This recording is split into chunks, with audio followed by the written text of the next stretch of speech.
a little bit more about the Office of Medical Cannabis Control. This is an Americans for Safe Access bill that we are working on right now.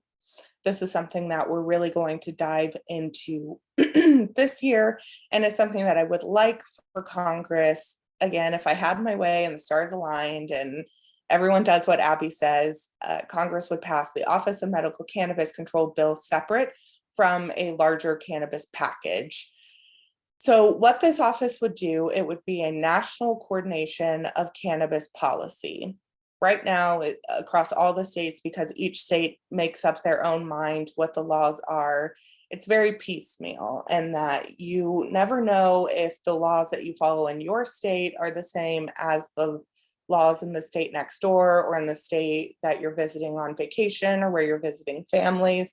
And so it's hard for patients to know whether they're doing something that's legal in that state, even though it's legal in their state. I know you guys know that it gets really confusing. So there would be a standardization of protections and policies.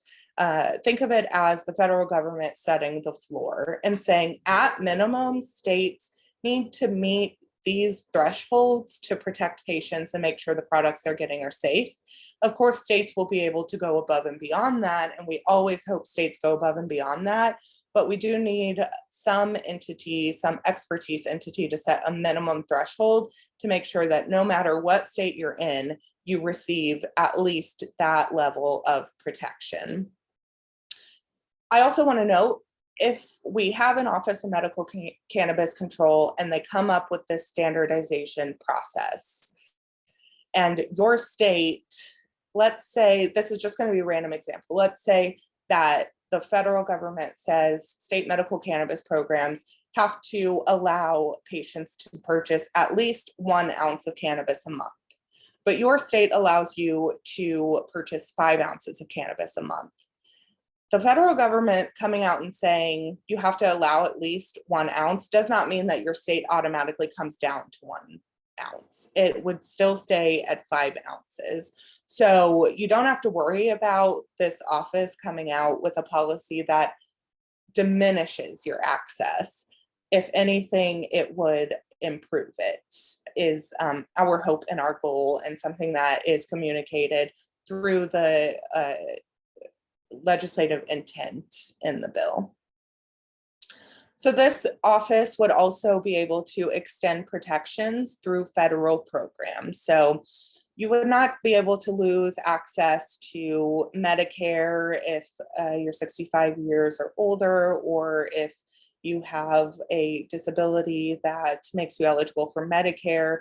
If you are in federal housing that you receive through HUD, you would receive protections in housing. You would be able to access and use your medical cannabis there. And it would also extend protections to schools that allow minors to have access to cannabis on school grounds. Right now, the federal government prohibits that and actually takes away funding from schools who violate this policy. So what the Office of Medical Cannabis Control would do is to ensure that any of those punishments that come down from the federal side are no longer there, and the protections that you already receive in the states, like housing protections, are mirrored for those who receive it on the federal side.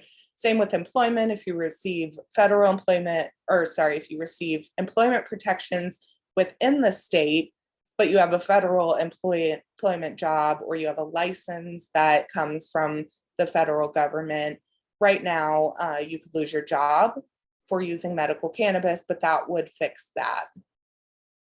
It would also end the piecemeal federal agency approach. I've already talked about, mentioned quite a few agencies so far: FDA, HHS, DEA, the Office of Personnel Management. There's another M in there that I'm not really sure. OPMM is another agency that deals with personnel management on the federal level. So they're also one of the reasons why, if you test positive for THC when you're trying to get a federal government job, they have the policy, that they can't hire you. Also, when you look at the FBI and Homeland Security, as far as awarding security clearances, there are just a lot of agencies that hold a very, very, very tiny sliver of the pie of federal cannabis policies.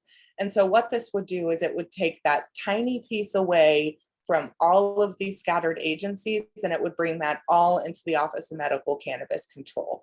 So OMCC is what we're calling the Office of Medical Cannabis Control. That would make policies for federal employment. It would also set the policies for security clearances, other housing and medical needs as well, like through the FDA and what regulations they have.